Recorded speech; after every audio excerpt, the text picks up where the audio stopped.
नमस्कार किसान साथियों, स्वागत है आप सभी का एक बार फिर से मालवा की खेती यूट्यूब चैनल पे। किसान साथियों, इस वर्ष आपने देखा ही है सोयाबीन की फसल में शुरुआत से लेकर लास्ट कंडीशन तक कितनी दिक्कतें आई हैं। शुरुआत में तो फसल जैसे तैसे जमी और उसके बाद एक अच्छी ग्रोथ फसलों में देखने को मिली थी, लेकिन किसान साथियों जब पानी की खींच लगी उसके बाद से ही सोयाबीन की फसल में काफ़ी ज़्यादा समस्याएँ आने लगी। काफ़ी ज़्यादा क्षेत्र में किसान साथियों सोयाबीन की फसलें हैं वो पूरी तरह से ख़राब हो चुकी हैं। खर्चा पानी भी नहीं निकलने वाला है। किसान साथियों, इस परिस्थिति में मैंने आपको पिछले एक वीडियो में बताया था कि अभी सोयाबीन की फसल के अलावा खरीफ में कोई ज़्यादा विकल्प अवेलेबल नहीं है, क्योंकि यदि हम मूंगफली लगाते हैं या लगाते हैं मक्का तो वहाँ पर जंगली सूअर और नीलगाय हैं वो बहुत ही नुकसान करते हैं। अधिकतर क्षेत्र ऐसे हैं जहाँ पर ज़मीन भारी है या जल भरा वाली भूमि है, तो वहाँ पर भी किसान साथी जो या मूंगफली या मक्का की फसल नहीं लगा सकते हैं। तो ऐसी स्थिति में सोयाबीन की फसल लगाना किसानों की मजबूरी बन रही है, क्योंकि और भी कोई ज़्यादा विकल्प नहीं है। तो किसान साथियों, अगले वर्ष 2026 के लिए बीज का चुनाव करना काफ़ी महत्वपूर्ण और जोखिम भरा होगा, क्योंकि इस वर्ष कई सारी वेराइटी हैं जो पूरी तरह से फेल हो चुकी हैं। सबसे ज़्यादा दम तोड़ा है तो वो तोड़ा है किसान साथियों JS 9560 ने, जो किसानों की चहेती बनी हुई थी कई वर्षों से। हालांकि उसमें नुकसान तो कई वर्षों से हो रहा है, लेकिन इस वर्ष ऐसा नुकसान हुआ है जैसा अभी तक देखने को नहीं मिला था। किसान साथियों, कई क्षेत्र में खेत खराब हो चुके हैं। उनमें जितना बीज डाला है उतनी भी फसल निकलने वाली नहीं है। तो इस स्थिति में ये करना है किसान साथियों कि अभी सोयाबीन की फसल में जो चाहे 9560 है आली वैरायटी, उसको हार्वेस्टिंग में 8 से 10 दिन का समय है, क्योंकि लगभग 75 दिन के आसपास सोयाबीन हो चुकी है और 85 से इसकी दिन से इसकी हार्वेस्टिंग है वो शुरू हो जाती है। तो अभी आपके पास 10 दिन का समय है किसान साथियों, और इन 10 दिनों में आप ऐसा काम करें कि अगले वर्ष के लिए आप बीज का चुनाव के लिए तैयारी कर सकते हैं। जैसा कि पिछले एक वीडियो में मैंने आपको बताया है कि आप ज़्यादा दूर न जाकर अपने आसपास के क्षेत्रों में किसान साथियों जहाँ पर किसान भाइयों ने नए बीज लगाए हैं वहाँ पर जाकर देखें और उन बीज की परिस्थिति, उस फसल की परिस्थिति देखिए किसान साथियों कि उसमें कितने रोगों का अटैक हुआ है। किसान साथी से भी सलाह लेके कितने स्प्रे हुए, क्या क्या स्प्रे किया है, कौन सी वेराइटी है, किस कंडीशन में खड़ी है, खेत की मिट्टी किस प्रकार की है, और वहाँ की वास्तविक परिस्थिति से जब आप जानेंगे तो किसान साथियों आप एक निर्णय ले पाएंगे कि आपके क्षेत्र के लिए कौन सी नई वैरायटी इस वर्ष जो अनुकूल रही है तो वो अगले वर्ष भी अनुकूल रह सकती है। हालांकि कह तो कुछ नहीं सकते कि जो वैरायटी इस बार सक्सेस हुई है वो अगले वर्ष भी सक्सेस होगी, लेकिन किसान साथियों हमें पिछले अनुभवों से सीखना है। तो हम इस वर्ष जो कि काफ़ी संघर्षमय रहा है सोयाबीन की फसल के लिए, चाहे इल्ली हो, सफ़ेद मच्छर हो या फंगस हो या किसान साथियों वायरस हो या पानी की खेज हो, इतनी सारी मुसीबतें एक साथ कभी भी सोयाबीन की फसल में किसान साथियों मैंने भी नहीं देखी हैं।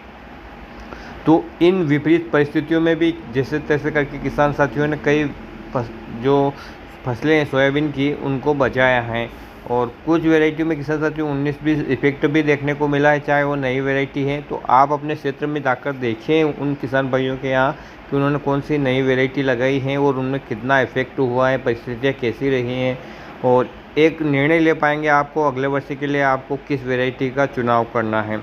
क्योंकि किसान साथियों सोयाबीन की खेती तो हमें फिर अगले वर्ष भी करना होगा, तो एक अच्छा बीज हम यहाँ पर अभी चुनाव कर सकते हैं। आप आगे चलकर किसान साथियों सोशल मीडिया के माध्यम से, यूट्यूब फेसबुक के माध्यम से आपको वो दिखाया जाएगा जो वो दिखाना चाहते हैं, और अभी आप प्लॉट पे जाकर वो देख सकते हैं जो आप देखना चाहते हैं। आप खेत के मध्य में जाकर देख सकते हैं, बाएं दाएं खेत के चारों तरफ घूमकर देख सकते हैं कि प्लाट की स्थिति कैसी है। सोशल मीडिया पे आपको केवल साइड के फोटोज दिखाए जाएंगे, यहाँ जहाँ पर फलियाँ अच्छी है वहाँ की इमेज दिखाकर आपको किस्मों के नाम पे भरमाया जाएगा और नकली बीज फंसा दिया जाएगा। तो किसान साथियों सावधान रहें, सुरक्षित रहें, और इस समय आपके पास 10 दिन का और समय है। तो आप अपने क्षेत्र के नज़दीकी, जैसा कि मैंने बताए हैं, गांव के पास या गांव में ही जो उन्नतशील किसान हैं, नई वैरायटियों के बारे में चर्चा की होगी तो आप उनसे जानिए और वहाँ जाकर उनका फील्ड विज़िट ज़रूर करें और एक अच्छा निर्णय लें कि किसान साथियों कि वो वैरायटी आपके लिए सक्सेसफुल रहेगी या नहीं रहेगी। तो इस प्रकार से किसान साथियों आपको किसी से फिर पूछने की ज़रूरत नहीं है कि ये वैरायटी अच्छी है कि वो वैरायटी अच्छी है, कि इसका उत्पादन कैसा है, कि उसका उत्पादन कैसा है। आप स्वयं निर्णय ले पाएंगे। अपने दिमाग का इस्तेमाल कीजिए किसान साथियों, क्योंकि यही वो समय है। हालांकि कुछ पुरानी वैरायटियाँ अभी भी अच्छी चल रही हैं, जिनमें किसान साथियों जो वायरस की शिकायत नहीं देखी जा रही है। तो आप कुछ पुरानी वैरायटियों को, कुछ नई वैरायटियों को सिलेक्ट इस वर्ष अगले वर्ष के लिए कीजिएगा, ताकि आपको आगे चलकर ये वायरस वाली दिक्कतें और अन्य दिक्कतें फंगस वाली वो ना आए। हालांकि किसान साथियों अगले वर्ष की स्थिति क्या रहेगी ये तो कह नहीं सकते, लेकिन हमें पहले से ही तैयारी करके चलना है कि ऐसी वैरायटी को चुनाव करना है जो विपरीत परिस्थितियों में भी किसान साथियों अच्छा उत्पादन दे। इस समय किसान साथियों काफ़ी ज़्यादा विपरीत परिस्थितियाँ रही है इस वर्ष। कुछ ऐसी वैरायटी है जो इस वर्ष काफ़ी संघर्ष कर रही हैं बीमारियों और कीटों के प्रति किसान साथियों। उनमें हैं JS 2172 हैं, JS 2433 हैं, JS की जो 2303 है, NRC की 150 है, NRC की 142 है और इसी प्रकार की कुछ वैरायटी है जैसे ब्लैक गोल्ड भी एक अच्छा प्रदर्शन कर रही है। हालांकि इन सभी वैरायटियों में कुछ क्षेत्रों में किसान साथियों इफेक्ट हो सकते हैं, कीटों का प्रकोप ज़्यादा हो सकता है, या यूँ कहें कि फंगस का प्रकोप भी हल्का फुल्का कहीं देखने को मिल सकता है।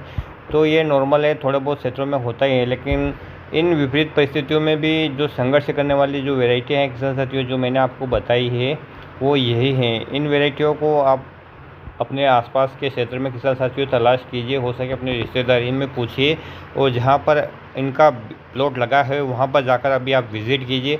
और अच्छा लगे तो किसान साथियों उस बीज का चुनाव अगले वर्ष के लिए कर सकते हैं। उन किसान भाई से अभी से कॉन्टैक्ट कर लीजिए कि हम आपसे बीज लेना है, तो उसे सुरक्षित रूप से थ्रेसर से निकालें और इस प्रकार से आपको अगला बीज अगले साल के लिए तैयार मिलेगा। तो किसान साथियों इस प्रकार से आप अगले वर्ष के लिए अभी से बीज चुनाव कर लीजिए, क्योंकि आगे चलकर किसान साथियों आपको नकली बीज, गलत बीज मिलने की पूरी संभावना रहेगी। क्योंकि इस वर्ष काफ़ी ज़्यादा क्षेत्र में सोयाबीन की फसल खराब हुई है, तो आपको अन्य किस्मों का बीज पकड़ा दिया जा सकता है अन्य वैरायटी के नाम पर। तो अभी आप प्रॉपर निगरानी रखिए किसान साथियों, और इस प्रकार से वैरायटी का चुनाव कर लीजिए। जैसे ही थ्रेसिंग हो तो आप उनसे बीज प्राप्त कर लीजिए, क्योंकि आगे चलकर शायद भाव भी बीज के हैं वो बढ़ सकते हैं और उपलब्ध भी ना हो, इस प्रकार की समस्या भी हो सकती हैं। तो आप अपने जो विश्वसनीय कृषक हैं उनसे कांटेक्ट कर लीजिए, जो भी भाव वो बेचना चाहे उस बीज भाव में आप बीज खरीद सकते हैं। चाहे यदि ज़्यादा महंगा लगे तो आप थोड़ा बीज भी उनसे लेकर ट्राई ज़रूर कीजिएगा। और इस प्रकार से किसान साथियों आपके लिए अगले वर्ष के लिए आप बीज चुनाव करने के लिए अभी स्वतंत्र हैं। तो उम्मीद करता हूँ ये जानकारी आपको पसंद आएगी। पसंद आ जाएगी तो प्लीज़ वीडियो को लाइक और चैनल को सब्सक्राइब जरूर कीजिएगा। फिर मिलते हैं एक नए वीडियो में एक नई जानकारी के साथ। तब तक किसान साथियों ख्याल रखिए आप अपना, अपने परिवार का और अपने पशुधन का। वीडियो देखने के लिए आपका बहुत बहुत धन्यवाद। जय हिंद, जय जवान, जय किसान।